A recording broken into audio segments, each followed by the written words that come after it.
Greetings all. Well, I was going to go out and show you what I did in the garden, but it's just too wet this morning. Kona low has passed by and the trade winds have returned and things are about the same. It's rainy. Anyway, so I'll bet that most of you out there have the word inflation on your mind. I do. Yeah, that's a good thing when you're looking at pumpkins, watermelons, cabbages in the garden and they're inflating. We're going, yes, this is cool. But when it's an economy, it's not so cool. So, obviously, we can sit around and complain about it. We can point fingers and blah, blah, blah, and blame this, blame that, blame the other thing. There are reasons, and I don't even want to try to get into that. But we're there. And so, what can the average human being, especially the gardener, do about this situation that their dollar bill keeps shrinking all the time? Many of you who've been around for a while on the channel may recall that I have said the dollar is an abstract concept. It has no absolute value. Do not get too hung up on what it's worth. And as you can see, this is a good demonstration of how it is abstract. Well, let's start in the garden. Out in the garden, the first solution I would say is grow more food. This is very logical, practical. Okay, y'all know that. But it's real, you know. Price of food is not only going to be affected, or is affected by the inflation of the economy, but it's also affected by bad weather, and there's been plenty of it around. Now, I suppose if I said it's affected by climate change, I'll get attacked. But how about we just try bad weather?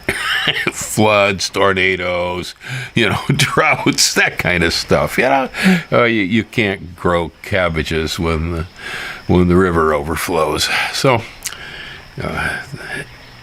there's nothing that I can see currently in the near future that's really going to bring down the price of most food. Eating in restaurants lately, I have become shell-shocked or whatever, dollar-shocked, and some of them have tried to maintain reasonable pricing. Others, forget it. We're just going to charge so much we want to go out of business, because I am not going back in there again. Yep. Yeah, seeing it on prices of stuff at the market, and, well, growing more food. And that would include not just more produce or more fruit, but I would plant more rows of whatever this year, coming year. But, I advocate the idea of raising fish. I have a little bit of a video, one or two back here, about the fish here. I have found that to be a very low overhead project. Yeah. I spent $18 on a bag of fish food, and I think I bought another one. So right now I'm about $36 worth of koi food that I've purchased, which will probably finish these tilapia off. The 300-gallon tank that's out there. I believe when I bought it over here in Hilo, I paid about $1 a gallon for it. So let's say it's a $300 tank. Otherwise, it's just a few pieces of pipe to run rainwater from the roof into the tank, and that's all I'm using. So overhead's been crazy low. We swapped pineapples to the lady for the fish, so I didn't buy them either. And they're going to be good. Yeah, they've been named already. Panko, filet, breadcrumb, barbecue. Yep, they all got names. Chickens, Now, on the fish thing, I'd say most of you, zone 7 and south, where ponds don't freeze hard and so on in the winter, that's a much easier situation. You get up where I used to live in northern Wisconsin, well, we dug bass ponds and I had fish, but those ponds would freeze over hard in the wintertime. And so the sort of stuff I'm doing with these tilapia is not possible. But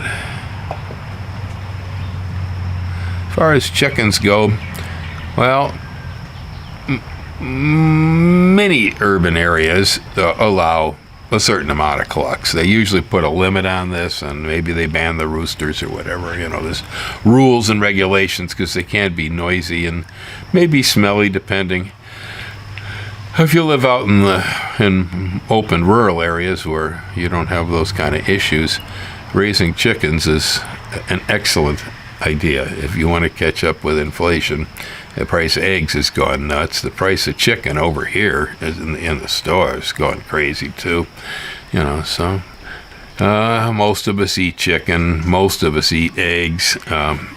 You can convert a lot of trash and stuff, home garbage produce, into eggs and chickens because they will eat almost anything. In a Hawaiian environment, they don't require, a whole lot of shelter. You might worry about mongoose or feral cats, so you maybe want chicken wire around them and stuff, but it's not a big deal here. Put a roof over them in Puna so they're not constantly soaked. You get up north, and now I've raised chickens in zone 3 where temperatures would drop to 30, 40 below zero, and I did it successfully there too, but the coop is more expensive. It needs to be insulated, and you got to be careful on sizing it. Depends, on how many birds and what size building. If you have the right amount of birds and the right size building, they kind of heat themselves in the winter. You don't need additional heaters. Honest. It's true. Hi, Gracie. Oh, here comes my kitty. Yeah, she's coming to see me. Kind of wet. It's damp out here. Yeah, she's a little wet, not too much. Well, so save seed. Save seed. Yeah, where you can. Where you can. And trade seed. Your neighbors probably got seed, your friends got seed, and so on. Seed's getting really expensive. Seek lower cost sources. There's a lot of variation in the price of seeds. So check it out. Here in Hawaii, at least the University of Hawaii is one of the best places. The seed lab, as far as pricing and whatnot goes, make use of it. I would, especially with inflation. Okay, seed gets expensive. Yeah. Well, and then, of course, it's always looking at your spending habits. And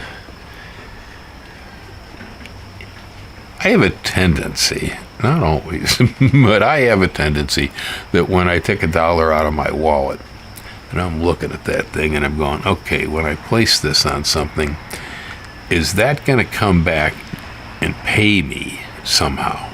In other words, is this dollar invested in that purchase? Or is this dollar pretty much just mad money and I lit it, so to speak? And I do that too. Sure. Sometimes enjoyment is worth whatever price. Okay? Yeah. Can't be too tight and too sad all the time. Got to go out and have some fun. Movies became very popular during the Great Depression. They didn't cost that much, and people were willing to drop that little bit just to have some fun for a change. I agree with that idea. You want to keep a smile on your face no matter what. But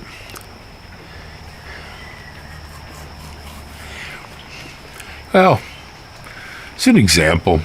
Say, Ellen needed her shed out here, and so I kind of hung around waiting on energizing the building. I could have just dug a trench and run a cable from our home system, but I've been kind of getting into this whole idea about I like independent solar systems, and so I kind of sat around, waited for Black Friday, looked on Amazon, boom, there it was, all discounted, all the parts I needed. I bought those parts, put them up there, and now the money I spent on all of that, it pays us back. It's making energy from the sun, and it will continue to do that for an extended period of time.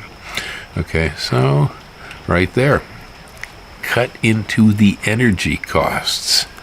And the system was not particularly expensive. I mean, we have less than $300 involved in that.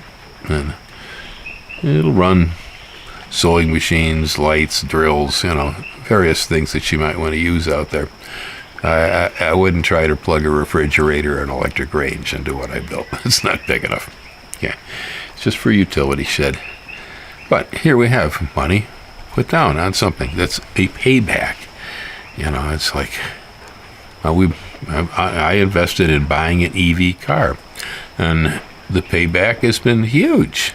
Not only in maintenance, because there really are very few moving parts in these things, but the gas. It's no gasoline involved.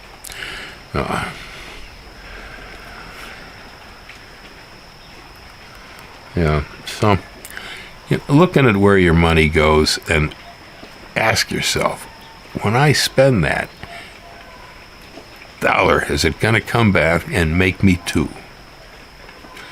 If the answer is yes, well, then maybe you really want to do that. Under times like this, that kind of thinking gets to be very important. So, I honestly don't see a lot of it.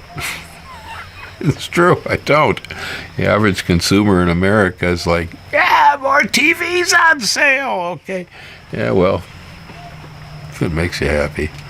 I skipped the TVs this Black Friday, even though one of mine is starting to have some issues with the wireless, and the other one is starting to make a few lines in it, but yeah, my vision's gotten so bad I can't see the lines anyway, so it doesn't matter. We'll wait until it's really required. Waiting.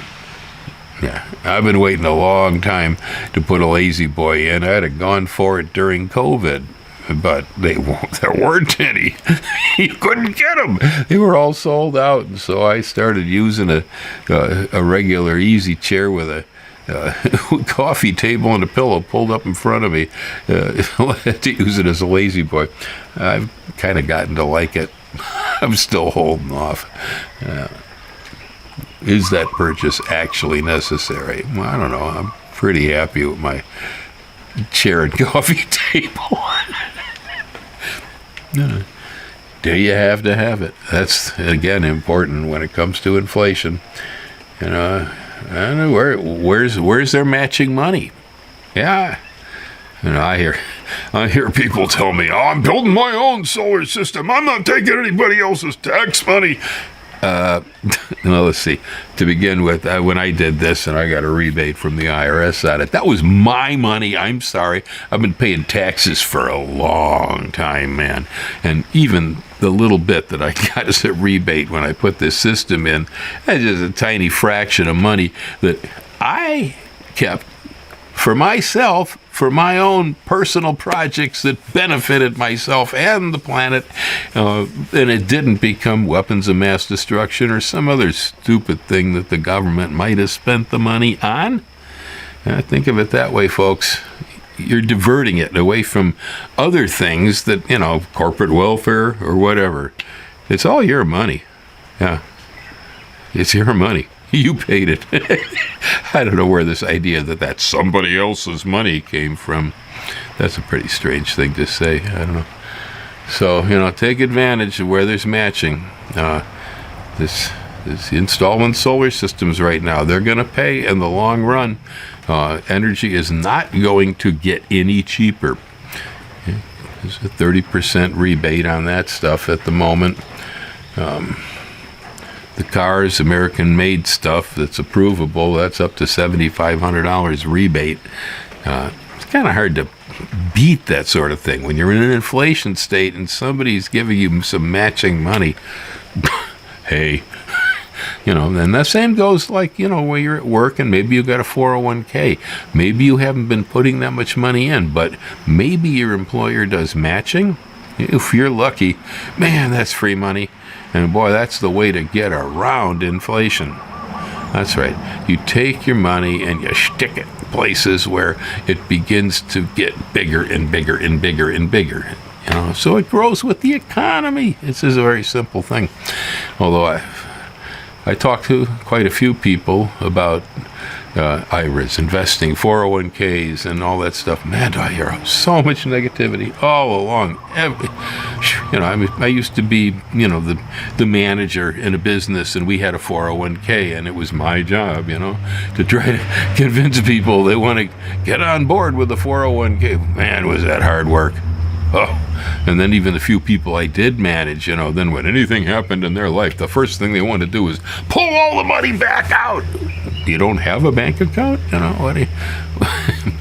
Yeah, anyway. Yeah, increasing what you're putting in, especially if you're getting matching. But even if you're not, do it anyway. Especially when you got your ability to pick and choose in investments. Right now, interest rates had been about as low as I can possibly remember at any time recently.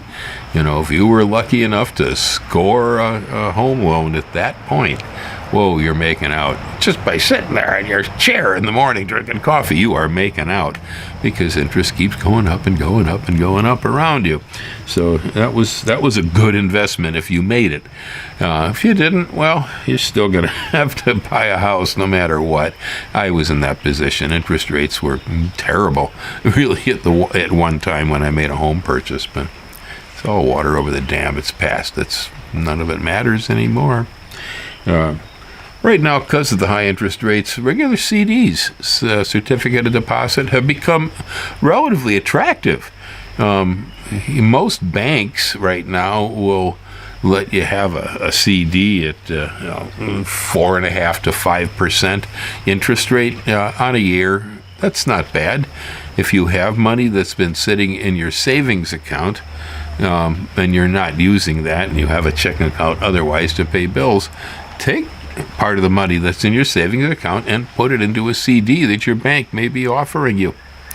That's I did so. I've several of them, actually. Ellen's got several in a few different institutions around her. Some of the credit unions are actually paying up to 6% at the moment. That's pretty good. For any way you can get 6% out of a bank or a savings and loan, that's not bad. It will help. You're not going to get rich on it, but that amount of money that you put in the CD may keep pace with the inflation. All right. Otherwise, my favorites. Bill loves the stock market, and I highly recommend dividend-paying stocks. They're a little riskier than something like a CD or a bond, because the stock market does go like this. And it depends. When you're putting the money on the CD, you're going to take it out a year later, you're going to get your interest rate, and that's that. With a stock, well, a year from now, you may find that the stock was below the price you actually paid for it originally. Well, I wouldn't be cashing it in, because chances are the stock will be above the price you paid for it maybe 6 months from now. And if that's what you're up to, then that's the time to cash it in. Ford stock is one of those that it really has a very narrow range. Ford stock, it seldom goes below $6 or $8 a share. It almost never goes above mid-teens, $15 a share. And it's always kind of right in that range. And it's a little on the lower edge right now. If you can buy it when it's on the lower edge, they have it's a 5.67% discount. Dividend at the moment. It's not bad. It's had higher dividends. I've run out some almost twice that, I think, in the past with Ford. With Ford, I buy them if they're low and the dividend seems good, and I get rid of them, hopefully when they're high, but if the dividend happens to drop off. They're pretty good at holding them. Now, some of the highest dividends paid on stocks are some of the companies that I just won't have anything to do with. It's an ethical viewpoint. Altria, this is mostly a tobacco firm, but they do have other business. Depends on how you look at it. But in my opinion, I don't like any of their business. On the other hand, they're paying 9.33% interest. Whew. Well, especially if you're a tobacco smoker, you may as well just invest in it, There's a pharmaceutical, ABBV is the abbreviation from the market. They're 4.5. Verizon, VZ. Verizon is 6.94. So you got almost 7% interest on a communications company. I don't like their commercials, I'll tell you that. They really gagged me. That would be the only reason, I guess. I probably wouldn't consider laying some money on them. I actually own some of it at the moment. Anyway, here's another one that's kind of yuck. It's another tobacco company, Philip Morris. And again, Philip Morris is 6.8%. Hey, if you're a tobacco farmer, if you're in a tobacco state, if you're a smoker, why not, man? You're there anyway, I never wanted to invest in oil. Okay, I did not like oil. I thought it was dirty business, and as you know, I'm always advocating for alternative energy and solar.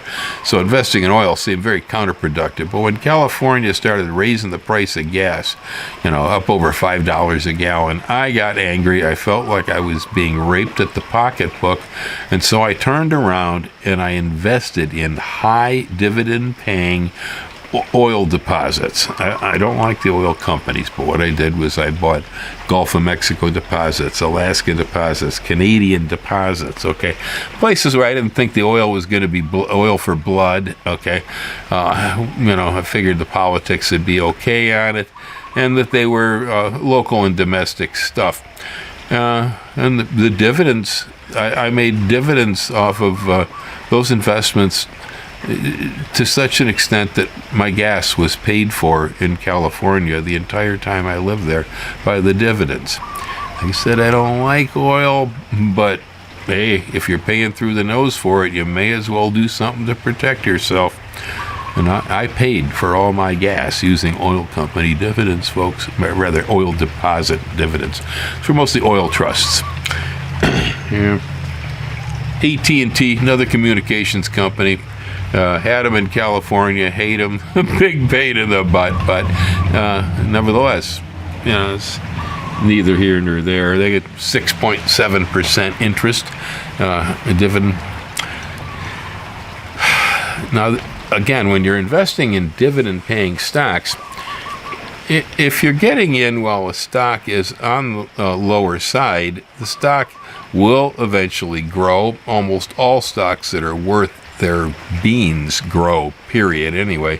And if you're hanging in the 10-year window, any decent investment almost always makes growth. And it will vary, It will vary.